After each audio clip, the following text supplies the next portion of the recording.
ഇനി പുട്ടി വർക്കിന് ദിവസങ്ങൾ മാത്രം മതി.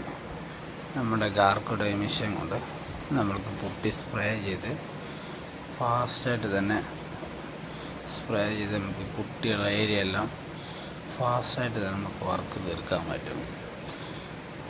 ഇത് നമ്മൾ പുട്ടി സ്പ്രേ ചെയ്യുന്നതാണ്. പുട്ടി സ്പ്രേ ചെയ്ത് കഴിഞ്ഞ ശേഷം നല്ല രീതിക്ക് 2-3 തവണ അങ്ങോട്ടും ഇങ്ങോട്ടും തിരിച്ചും മറിച്ചും നമ്മൾ സ്പ്രേ ചെയ്യും. സ്പ്രേ ചെയ്ത് ബ്ലേഡ് വലിച്ച് വൃത്തിയാക്കി സെക്കൻഡ് കോട്ട് വീണ്ടും ചെയ്ത് പേപ്പർ ചെയ്ത് പ്രൈമറടിച്ച് പെയിൻറ്റ് ചെയ്യുമ്പോഴേക്കും നല്ലൊരു ഫിനിഷിങ്.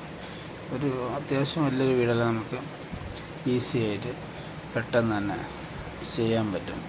ഇതെല്ലാം ബ്ലേഡ് വലിച്ച് ലെവലാക്കി വൃത്തിയാക്കി വലിയൊരു ഏരിയ എല്ലാം നമുക്ക് ദിവസങ്ങൾക്കുള്ളിൽ തന്നെ തീർക്കാൻ പറ്റും. പേപ്പർ ചെയ്യണം. പേപ്പർ ചെയ്ത് ക്ലീൻ ചെയ്ത് വൃത്തിയാക്കി പേപ്പർ ചെയ്യാൻ പറ്റുന്ന ഏരിയകളുണ്ട് കേട്ടോ. അതിൻ്റേതായ ഡിസൈൻ കിട്ടും.